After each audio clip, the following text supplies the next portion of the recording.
Grabe ngayong araw, no? Ilang beses pong umulan dito sa lugar namin. Parang 3 beses medyo may kalakasan yung ulan ngayon. Kaya nakikita nyo basang-basa yung lupa. May mga stagnant waters tayo. Pero napapansin nyo walang umiinom sa mga stagnant water natin. Dahil dito talaga sila umiinom sa patubigan. Kasi nga malinis. No? Palagi yung inuulit yan, dapat malinis na tubig. Topic natin ngayon ay ang mga itlog ng ating mga alagang manok. Saan ba magandang iimbak? No? Ilang araw ba pwedeng iimbak itong mga itlog ng ating mga alaga? Yan, meeting na naman, no? Yan, habulan. Itong mga alaga natin, yung mga itlog nila, kinokolekta namin yan umaga, hapon, tanghali. Yan, minsan nga 4 to 5 times a day. Talaga, pinapa-harvest ko sila, no, ng itlog para maiwasan yung cracks. Yung cracks, kapag nainitan yan or napasukan ng bakterya, dun magsisimula atakihin ng mga bakterya yung similya and mangingitim yung may cracks na part, no, kasi nga yun yung unang inatake ng bakterya and mamamatay yung similya. Babaho yun, magiging toxic.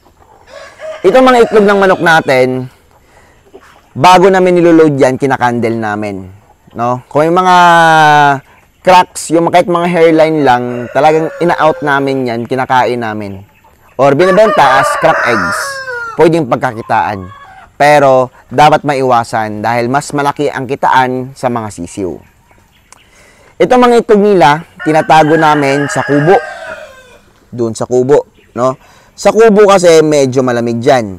Yung pinakamaganda pang paglalagyan, no, doon kasi sa sa loob ng bahay, no, ilalim ng lababo, pinakamaganda.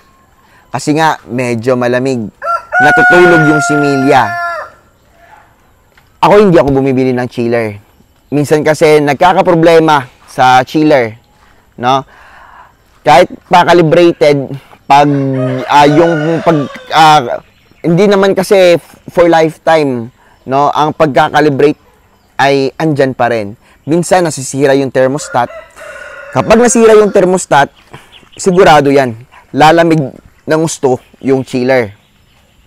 Kapag bumaba yan ng mga below 8 degrees Celsius, mamamatay yung similya. Ganun po yun, no?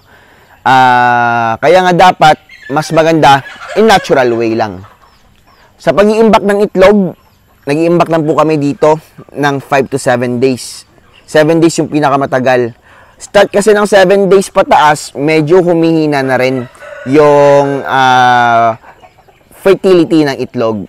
Kaya mas advice ko, ilalim ng lababo. Yan, sa ilalim ng lababo sa loob ng bahay. Palaging malamig doon. No? Or may kwarto katabi ng CR. Yan, medyo malamig yung part na yon. Yan. Kung yung lababo nyo, katabi lang po ng CR, mas maganda. No? Hindi po yan bababa sa 8 degrees Celsius yung lamig doon. Yan. So, yung purpose lang naman is mapatagal yung buhay ng similya sa loob ng itlog. Yun po yung purpose ng chiller. Kaya yung minsan, kapag tama yung setting ng chiller, hindi nasisira yung mga thermostat, no? Pero may tendency kasi talaga yan sa isang taon na masisira yung thermostat. No? Kung halimbawa nasira yun, malaking kantidad yun. Kaya mas okay, mas malaki yung lababo nyo. Sa lababo na lang po kayo, nakatabi ng CR, mas malamig. Kasi nga, palaging maganda yung moisture, yung humidity, para sa itlog natin, dahil palaging basa. Gusto ko na ipakita to sa inyo. No, anak po yan ng ating, ito, anak yan, no, hybrid yan. Anak ng Rhode Island Red saka Buff Orpington. Tapos yung kumasta sa kanya darag. So ang lahi ng kanyang anak ay Buff Orpington, Rhode Island. Yan, at 50% darag. So masarap ikarin niya sigurado. Yan. So upgraded native chicken. Ito naman yung mga giants natin. Ito yung area nila. Yan. Medyo maliit lang to pero medyo marami tayong nalalagay dito. Ito naman yung mga darag natin na manok. Yan. Darag na native chicken, mga pure yan. kinukondisyon sila dahil may paglalagyan tayo sa kanila. Kasi nga marami tayong mga babae din. Pararamihin din natin yung lumalampas yung ulo nila sa blue limber natin. Ito yung ating show type na ipapares sa mga production type pang upgrade natin. Yung mga babae naman, yan may mga gala dito, which is ito, mga pure yan na show type na Rhode Island.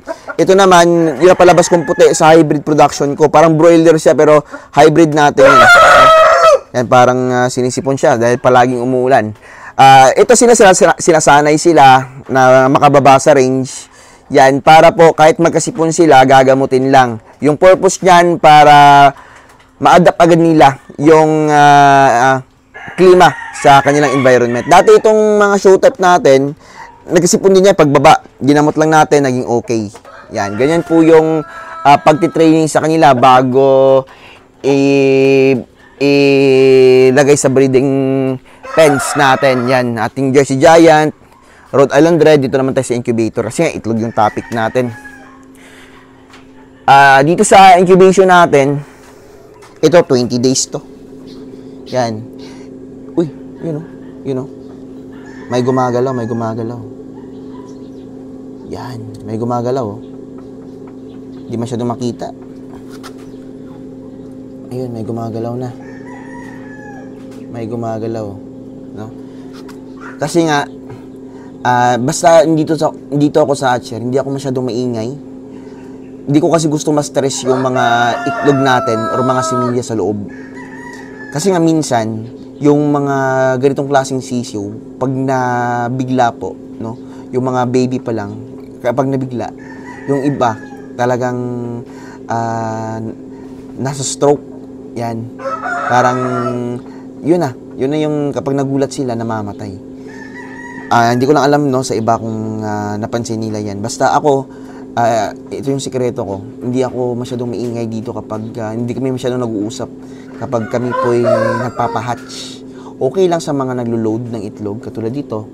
Yan. Ito, mapipisa to sa December 4. Yan. May markings to.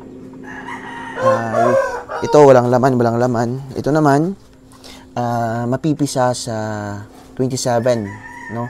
Ngayong November. Yung temperature namin dito sa taas is nasa 38.5. Yan, dito kami nagka-calibrate talaga, no? Ito yung sinusunod namin para sa calibration. Hindi kami sumusunod sa mga thermostat kasi napapansin nyo 38.5 degrees Celsius. Yan, no? 38.5 degrees Celsius. Tapos dito 32.8 degrees Celsius. Dito din sa kabila. Tama siya, 37.5, dito 37.8. Yan. So, may mga times na hindi sila magkatulad. And ito lahat, nakabili ako nito sa 10. Pareho talaga silang lahat. No? Yan. Yun yung kinagandahan. Sa tagal na akong gumagamit nito, wala ding baterya yan. No? Kusang, hindi ko lang ano nagpapagalaw nito. Basta sobrang ganda nitong thermostat na to. Yung tawag pala dito hygrometer dahil nga nagbabasa siya ng humidity and thermometer. Yan. Dito naman mas mataas yung humidity dito, nasa 75 to 80. Yan. Tapos bago namin nilalagay dito sa hatcher, madami to, no? Actually punong-puno po talaga yan hanggang sa dulo. Ano kasi to, kada isang layer 4 na kwarto yan. Kinakwarto-kwarto namin dahil nga yun yung mga breeding nila. Kada kwarto, may iba't ibang breeding. Pero, minsan yung Rhode Island tsaka Black Australorp, minimix ko lang kasi alam naman agad natin pagkapisa pa lang kung saan yung Rhode Island Red tsaka Black Australorp. Yun yung ginagawa namin. Pero sa mga Giants, mga Black Australorp, Black Jersey Giant, I mean, at saka sa Rhode Island Red na show type, yun, kinakwarto namin yun, no? Minsan minimix din namin yung Jersey Giant saka Rhode Island Red na show type kasi nga pagkapisa, pula yung Rhode Island Red na show type, yung Jersey Giant black. Yan. Sa Shamo Giants ito, Shamo Giants to. Yun yung mga ginagawa namin ditong mga sekreto. Techniques, yan, no? Ito, nakraks kasi to, dapat talaga fully closed talaga yan. May tubig Dahil nga, kapag walang tubig, tumitigas yung itlog. Yung ibang incubator, di ko lang alam, no? Bakit nga ba walang tubig? May mga incubator na walang tubig. Di ko alam paano nila pinapalambot yung itlog. Dito kasi, based sa my experience ko dati, hindi ako natutubig, no? Walang lumalabas. Kung may lumalabas man, medyo nahihirapan lumabas sa itlog dahil matigas yung itlog. Unlike sa sinusunod mo yung 75 to 80 or 70 to 80 degrees Celsius, ayun, maganda. Hindi pa ako nakatry ng 90 to 100, no? 85 nakatry ako pero bumabagsak din naman. Itong 95 to 100, hindi pa ako 90 to 100 hindi ako nakatry niyan. Kasi nga kapag sobra ng tubig, ako na nasusobrahan yung tubig ko kasi hindi ako gumagamit nito. Kapag nasusobrahan, napapansin ko bumubula-bula. Grabe na yung tubig, grabe na yung moisture, namamatay din yung sisiw, no? Yan, sa mga nakatry, pwede na i-comment nyo lang sa comment section natin. So, yun na naman mga ginagawa ko. Mga sekreto ko, mga techniques ko sa tatago, pag-iimbak ng itlog. Yan, no? At sana makatulong sa inyo, no? Yan. So, ito, Jersey Giant natin, pinapalaki natin. Kasi nga, matanda na rin yung kanyang tatay. Ito naman, yung dalawang itlog na yan, pang ulam natin, nakolekta natin kanina. Ano yan, galing sa mga alpas nating manok na nangingitlog, mga native. Yan, kinukonsumo lang namin. Di pa ako napaparami ng native ngayon. Mas malakas kasi yung benta ng Rhode Island Red tsaka Black Australorp sa lugar namin. No? Nakadepende po yan sa lugar. Dito sa Mindanao, may kalakasan talaga ang Rhode Island Red tsaka Black Australorp. Ito, Jersey Giant po to. Napaka-pogi. Dalawa to sila. Pero ito yung sinelect ko for breeding. Ganda ng kulay, manang-mana sa tatay.